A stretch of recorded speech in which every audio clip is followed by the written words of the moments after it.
Bueno chicos, muchas gracias por asistir. Esta va a ser la última clase del cursito básico de DevOps que hicimos acá con los chicos de Craftec.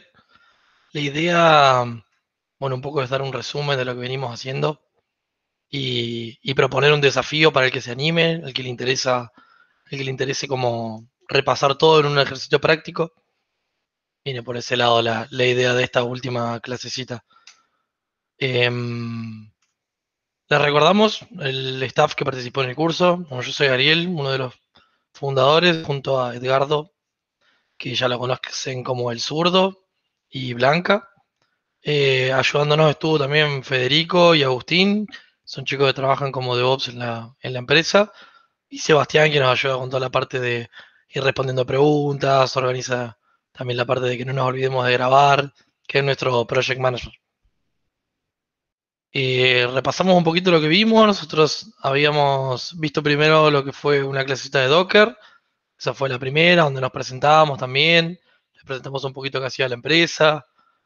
Después vimos una clase de Docker Compose y cómo nos podía facilitar Compose al momento de utilizar Docker en muchos servidores o al momento de en un mismo servidor levantar muchos servicios. En la última clase vimos lo que es una introducción al orquestador tan conocido que es Kubernetes, cómo implementarlo con la misma aplicación que veníamos utilizando en Docker. Y en la clase 4 vimos algunas cositas más de Kubernetes y de CI/CD. La idea hoy, como les decía, es hacer un repaso por todo esto, no tanto teórico, sino más bien como filosófico, por así decirlo, como dar un recorrido por el camino que hicimos y explicarles un poquito de qué va el desafío y bueno, el que se le anime va a poder contar con nosotros para ayudarle a resolverlo y les va a servir también como práctica de exámenes de ingresos a empresas del estilo de Craftec. Nosotros tomamos un examen de ingreso que es muy parecido, por ahí es un poco más complejo, pero es más o menos así. Así que bueno, arranquemos con el repaso. Si se acuerdan, para los que estuvieron en la primera clase, arrancamos explicando algunos conceptos de Docker, ¿sí? Les presentamos lo que iba a ser el repositorio, dónde iba a estar todo esto alojado, y les presentamos esta aplicación que íbamos a estar utilizando.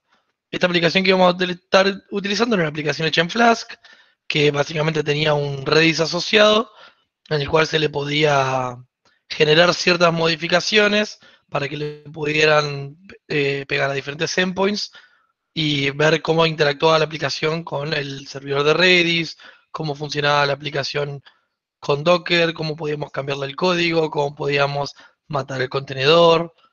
Hicimos las pruebas locales simulando un entorno de desarrollador, que era compartiendo el código de la aplicación con un volumen local. Y obviamente eso rompió un poquito la aplicación, así que hicimos algo de troubleshooting ahí de la mano del zurdo. Y abajo del todo tienen el link al repositorio para los que no lo hayan entrado. Lo que hicimos fue hacer algunos cambios en el repositorio. Ahora ordenamos por carpeta lo que fue el orden de las clases y van a encontrar una quinta ahí que es la del desafío. Si se acuerdan, vimos un poquito de estos de los conceptos de Docker, cuál era la diferencia entre los contenedores y las máquinas virtuales.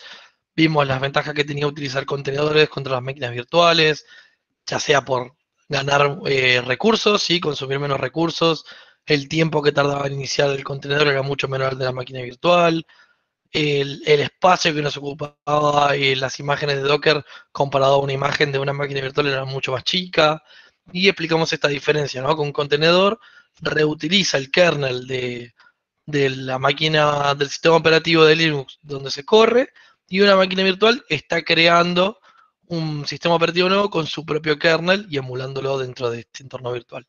Esa es primeramente la mayor diferencia que hay entre uno y entre otro. Explicamos un poquito cómo es que se utiliza Docker y cómo puedo generar mis propias imágenes. Vimos que esto se hacía a través del Dockerfile, que era esta receta con la cual yo a través del comando de build construía lo que se llama una imagen de Docker. La imagen de Docker era este objeto que tenía todas las dependencias y todo lo que yo necesitaba para que mi aplicación funcionase. Y a partir de esta imagen yo creaba contenedores, que son los que están corriendo en el sistema operativo del host, que nos permiten interactuar con la aplicación. ¿Se acuerdan? Dockerfile tenía más o menos esta estructura. Esto es un poquito lo que sería el Dockerfile de la aplicación Flask que estuvimos viendo.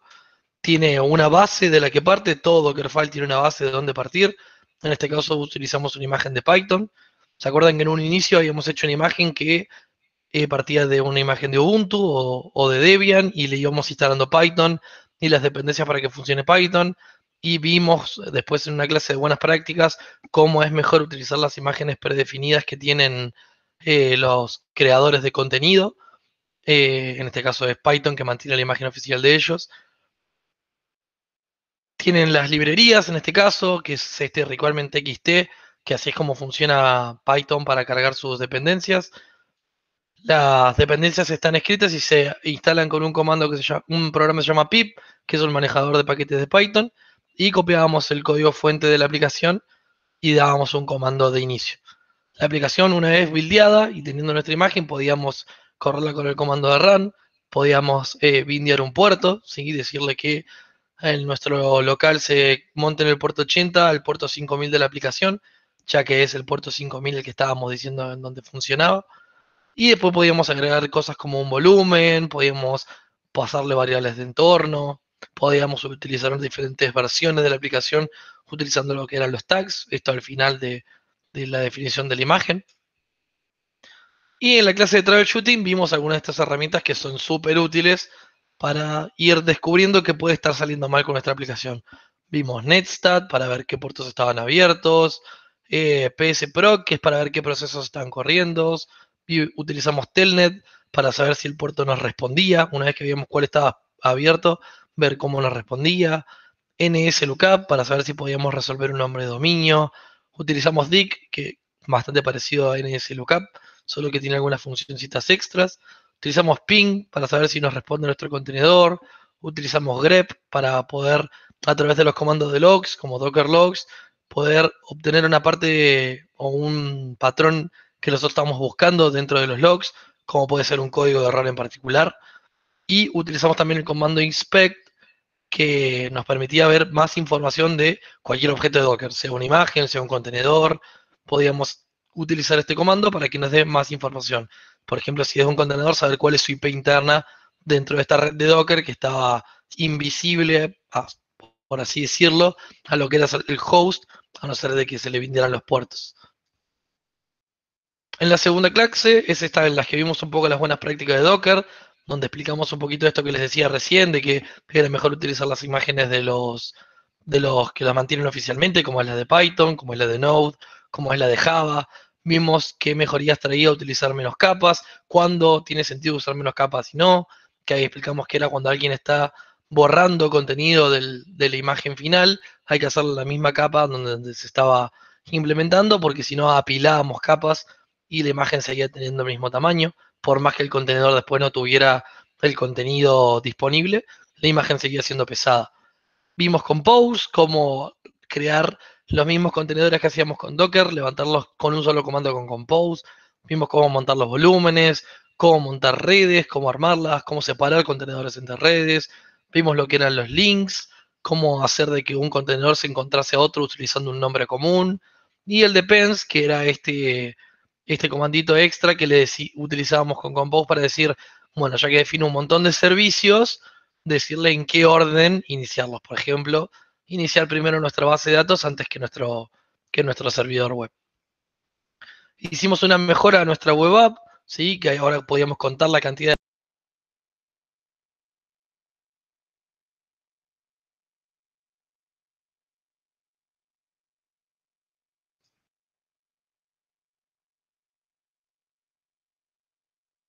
Ahí se escucha, ¿no? Sí. Ahí volví. Gracias por avisar. Bueno, les había explicado que mejoramos la aplicación, ¿sí? Que ahora se integraba mejor con Redis y Redis Commander para ver cómo interactuaba la aplicación con Redis.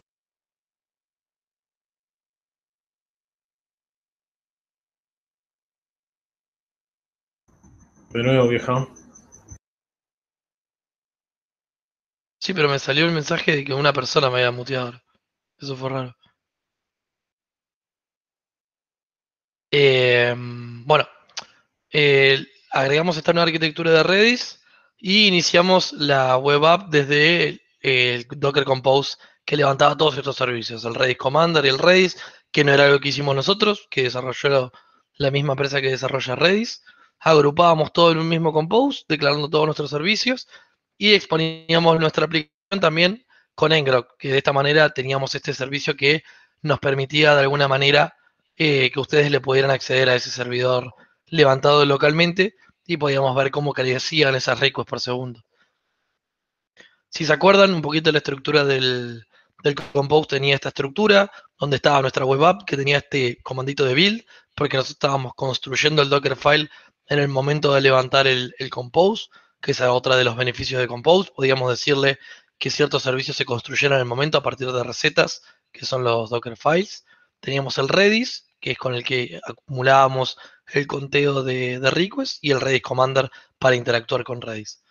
Ahí estamos declarando también la network, el volumen, que en este caso estaba comentado porque no era necesario montarlo, estaba la imagen construida con el código adentro, la network con la cual nosotros habíamos aislado nuestra aplicación del resto de la red del host, era una red aparte de la que ya viene incluido con Docker, y estábamos vindeando el puerto de la aplicación a nuestro puerto 5050. La aplicación funciona el 5000 y nosotros publicábamos en nuestro host la 5050. Utilizábamos el comando docker compose up -d porque queríamos que se corriera todo en background. Si no, recuerden que sin el -d nos levanta todos los contenedores en una misma, se atacha a la consola y nos va mostrando todo el log de output en la misma consola, y si yo cierro esa consola se mueren los contenedores. Docker compose up, down, que destruía todos los contenedores de una manera ordenada. Docker Compose PS nos mostraba el estado de los contenedores, si estaban corriendo, si alguno tenía errores. Y Docker Compose Build, que se encarga de buscar dentro del Compose todos los contenedores o servicios que tengan una instancia de build, volver a construir esas imágenes.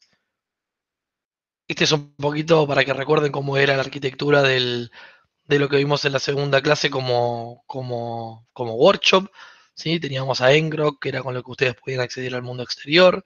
Se publicaba en lo que sería el Docker Host o nuestra computadora en verde, el puerto 5050, y la web app que corría en el puerto 5000. Teníamos a Redis por acá, que se comunicaba directamente con la web app, y Redis Commander a la misma altura que estos servicios. Entonces, para resumirlo esto de nuevo, recuerden que Docker Compose no agregaba ninguna funcionalidad más que esto de orden y darle un depends de en qué orden se tienen que crear los contenedores. Esto es porque si lo hicieran con Docker solo, ustedes definirían el orden tirando los comandos de Docker Run en orden. Por eso lo agrega esto Compose.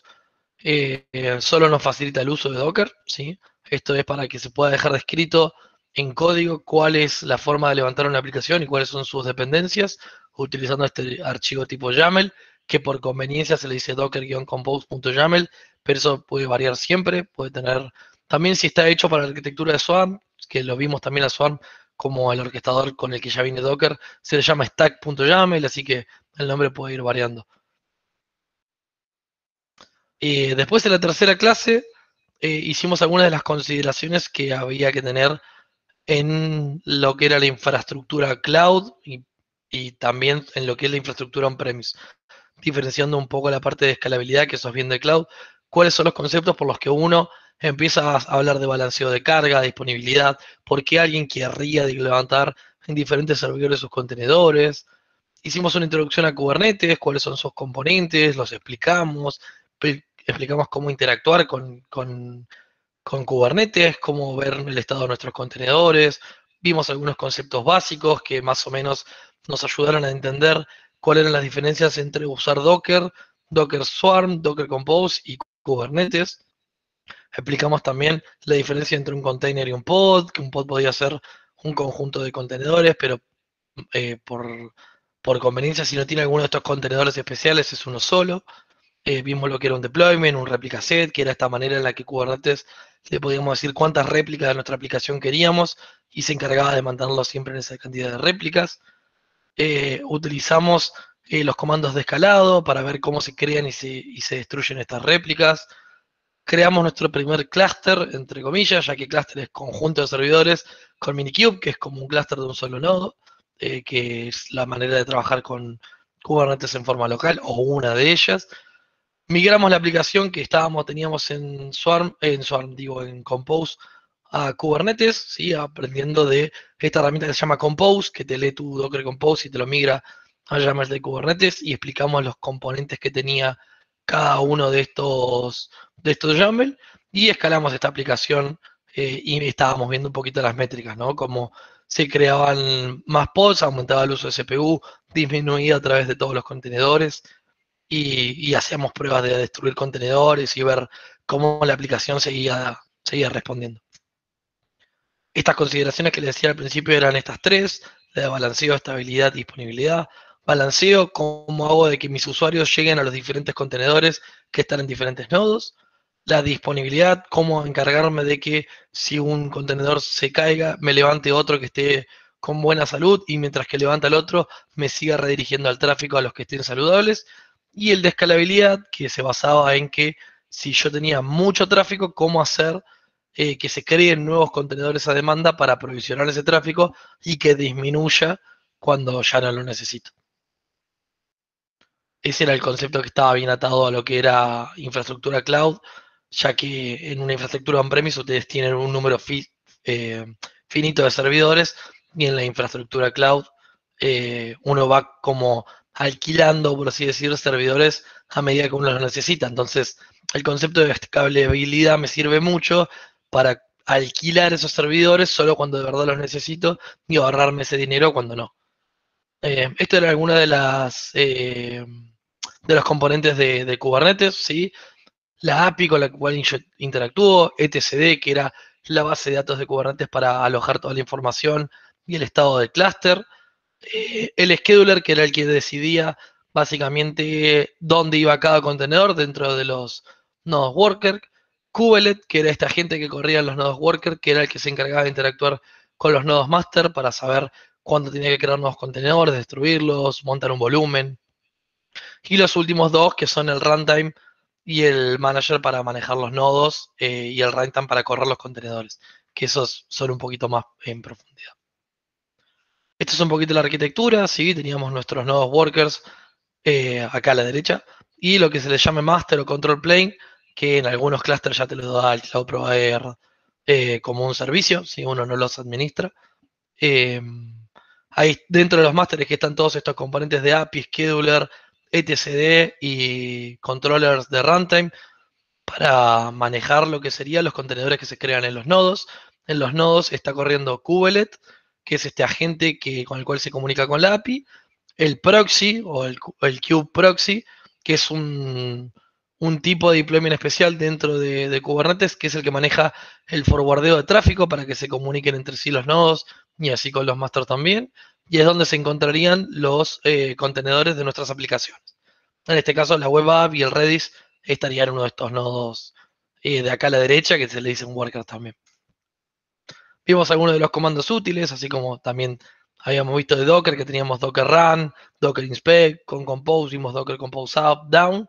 Bueno, con Kubernetes tenemos Kube Control o kubectl, que teníamos para hacerle estas 5 tipos de acciones a cualquier tipo de objeto, ¿sí? Podía ser a un pod o un contenedor, podía ser un deployment, podía ser a un servicio, ¿sí? Que si recuerdan, un servicio era esta abstracción con la cual yo podía comunicarme con cualquier pod de mi servicio sin saber su IP, simplemente utilizaba ese nombre de dominio interno que me da Kubernetes, que era con lo cual también manejaba el tema de balanceo de cargas y disponibilidad.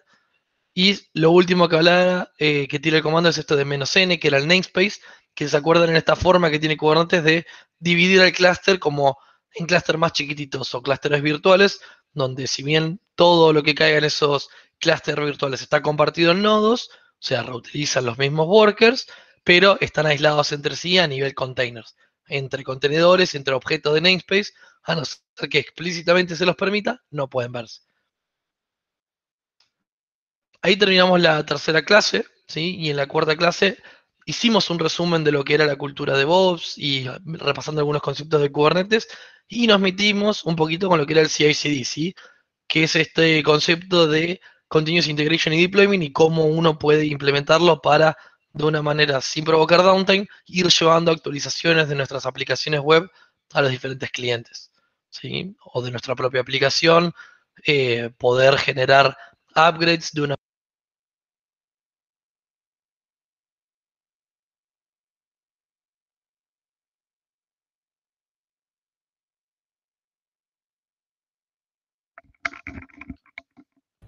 Se te muteó, pa. Ahí se escucha, ¿no? Sí. Hoy no es mi día de auriculares. Y cómo utilizar esta forma de trabajar para de alguna manera, de una manera fácil, llevar estos upgrades sin depender de una persona que esté generando estos deployments o coordinándose con una persona en particular para poder modificar la aplicación en los diferentes entornos con los que cuente la aplicación. ¿Sí? Estos eran estos tres conceptos de Continuous Integration, Delivery y Deployment que los explicamos en esa clase. Les recuerdo que todas las clases están grabadas, las estamos compartiendo en los links y en los links en Slack y también en el mail que les mandamos de recordatorio para el curso. Están los links para poder repasarlas, los que lo necesitan. Vimos lo que era este concepto de GitOps y cómo utilizar un repositorio Git para manejar los deployments de nuestras aplicaciones o toda la parte de operaciones de nuestra aplicación, manejarlas a través de Git y de commits. Y vimos algunos de los modelos de branching más comunes o más utilizados de básicamente cómo organizar un repositorio para utilizar GitOps, ¿sí? Cuáles son los modelos o los tipos de branches y de commits que utilizar para generar estos cambios y deployments en nuestra aplicación utilizando GitOps. Este es el ejemplo que desarrolló Blanca, ¿sí? La arquitectura del deploy de la aplicación sobre un clúster de Kubernetes que estaba en EKS, ¿sí? Que básicamente era un equipo de developments, que en este caso era Blanca, que generaba commits en un repositorio de GitHub. Esto disparaba lo que era una acción de GitHub Action, que es este servicio de CI/CD que nos provee GitHub ahora hace poquito de forma nativa. Esto buildeaba un nuevo contenedor y lo pushaba a nuestro registry. Si recuerdan, el registry era este lugar donde podíamos alojar nuestras imágenes de Docker. Y se encargaba, si era una branch dev, QA o main, de generar un deployment en cualquiera de esos tres entornos. ¿Sí? Dependiendo de qué branch venía, generaba el deployment. Eso automáticamente estaba siendo balanceado por un load balancer de AWS en nuestro cluster, los diferentes entornos. Y al finalizar el deployment, tiraba una notificación por Slack avisando de que el deployment había terminado. Así que bueno, la idea de hoy es presentarles un poquito un desafío, ¿sí? De todo esto, lo que es la cultura de DevOps, de todos los conceptos que vinimos viendo, de Docker, de Kubernetes, de CI/CD, para el que le interese desarrollarlo, que cuente con nuestra ayuda también, con las consultas que necesite, las dudas que necesite, dónde guardar el desafío, cómo utilizarlo, cómo llevar un repo, ¿sí? El que quiera resolver este desafío, que cuente con el grupo, porque les repito, les va a servir un montón para dar como un cierre, para por ahí terminar de entender algunos de los conceptos que son difíciles de ver a veces, y, y les va a dar un poquito de hands-on al estilo del workshop, como hacía Zurdo, como hizo Blanca, para poder, nada, como, no me sale la palabra, pero sería no darle un cierre, sino de terminar de solidificar o de que se les grabe un poquito más estos conceptos en sus cabezas y ojalá les sirva para su día a día, los que se dedican a trabajar con estas tecnologías o a los que les interese meterse en estas tecnologías, les sirva como puntapié para o que les facilite el ingreso a esta forma de trabajo. Así que bueno, en el repositorio subimos una carpeta que se llama 5 desafíos, en la cual explica cuáles son un poquito los pasos a desarrollar. ¿Sí? En resumen, es una aplicación web que tiene un backend y un frontend separado. El backend está desarrollado en Django con Python 3.7 y el frontend está desarrollado en React. La idea es armar un diagrama de los componentes de la aplicación, ¿sí? Si tiene base de datos, el deployment de la aplicación, de frontend y backend, todo que esté conectado, sin un dibujito, como si estuviera deployando AWS, ¿sí? Utilizando una base de datos de AWS, utilizando un deployment en Kubernetes o una instancia que tenga instalado Docker, o que solamente sea una instancia que tenga el código ahí adentro, con Python instalado. Eso es totalmente libre. La idea es que le den a ustedes un cierre y les ayude a diagramar cómo es que esta aplicación funciona y ver cómo están conectados los diferentes componentes. El segundo paso de este desafío sería dockerizar ambas aplicaciones, tanto la backend como la frontend. Esto sería armar el Dockerfile. En la 3 es armar el compose de estas aplicaciones, ¿sí? Que nos permite levantar el frontend y el backend con un solo comando y que sin hacer nada más yo pueda entrar desde local a un puerto determinado e interactuar con la aplicación. Como paso número 4, estaría bueno hacer los YAML de deployment de Kubernetes, ¿sí? Una vez que yo tengo el Compose armado, llevar eso a Kubernetes. Pueden utilizar la herramienta Compose y deployarlo en Minikube, ver si les anda, y de esa manera ya estarías finalizado ese punto del desafío. La idea es que entiendan esos YAML generados y que cualquier duda que tengan nos pregunten para cerrar estos conceptos en, en la cabeza de todos, ¿sí? Que les cierre y que les sea lógico. Y lo último, por ahí el que es más complicado, es armar un pipeline de CI/CD para poder deployar este frontend y este backend en dos entornos, en uno de desarrollo y uno de producción, como fue el ejercicio que desarrolló Blanca. Ese sería un poquito el resumen del desafío y lo que les proponemos a ustedes que lo tomen como tarea al que le interese, darse, ponerse esto como un objetivo. Cuentan con nosotros para cualquier duda que tengan y bueno, les deseamos mucha suerte por ese lado. Bueno, acá tienen nuestras redes, que esto se lo vamos a estar compartiendo también junto a los recursos del resto del curso. Los vamos a subir seguramente acá al repo y vamos a subir un README explicando un poquito más todo lo que se hizo y linkeando los links ahí al repositorio para que les queden a todos. Nosotros actualmente estamos siempre en búsqueda de nuevos DevOps. Somos una empresa que está en constante crecimiento. Así que si tienen personas para recomendar o les interesa tal vez tomar el desafío con nosotros, están invitados. Así que bueno, los invitamos a nada, a complementar este desafío, a animárseles. Sé que por ahí es un poco abrumador al principio, para otros no tanto. Hay chicos que tienen mucha experiencia acá dentro del curso, pero bueno, la idea es que entre todos nos ayudemos y podamos hacer un cierre del curso de una manera más amena, así que se lleven algo andando y no solo un montón de conceptos o de slides o de videos, sino una tareita ahí resuelta por ustedes que les haya hecho trabajar un poquito y renegar, como decía el zurdo, que es por ahí una de las partes más importantes de este mundo, ponerse manos a la obra y tratar de dominar las tecnologías que, si bien al principio es una curva media compleja, cada vez se va haciendo más sencillo. Así que bueno, muchísimas gracias a todos por haber asistido. Esperamos que les haya gustado el curso. ¿Vamos? Che, Ariel, ¿se escucha ahí? Sí, Ahí uno de los chicos preguntó a Agustín Marchi para la parte 5 del pipeline, ¿a dónde se hacen los deploys? ¿Hace falta tener un cluster en AWS o se puede hacer local de alguna forma? Ahí le respondo, toda la prueba, ustedes pueden usar lo que quieran, tanto para hacer el diagrama pueden usar lo que quieran, obviamente, para hacer el CI/CD pueden usar lo que quieran. Nosotros mostramos GitHub Adoption, pero si alguno, no sé, en el laburo por ahí tiene Circle CI y quiere adaptarse más a Circle CI, usar Circle CI o los pipelines de GitLab. O usar Bitbucket Pipeline. Y para el clúster, yo que sé, como data, Google Cloud, si vos te registrás con tu email, te da creo que $300 y un año gratis de prueba. DigitalOcean creo que te da $50 también cuando te registras.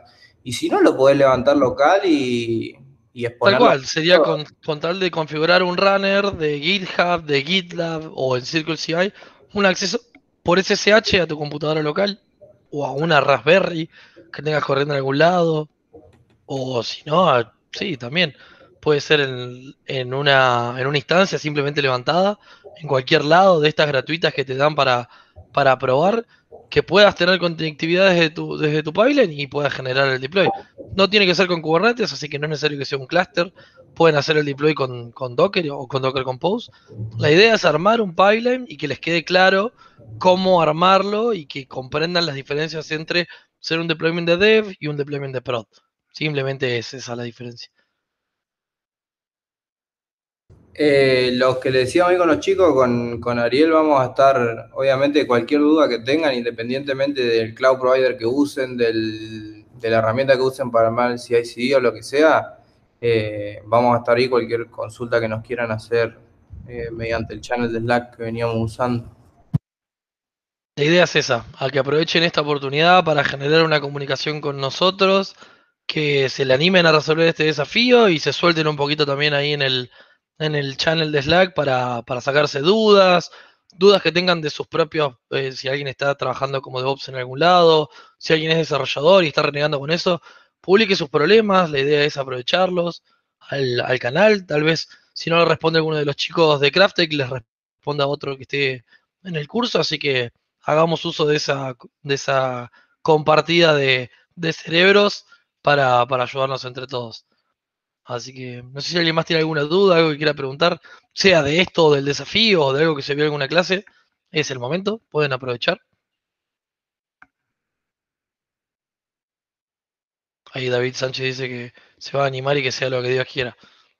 Y sí, es la idea. Ya ¿Más alguna idea que tengan en mente para implementar en su laburo, en su facultad, en su casa, en una Raspberry? Capaz le podemos tirar un centro y armar algo ocupado. tal cual, tal cual.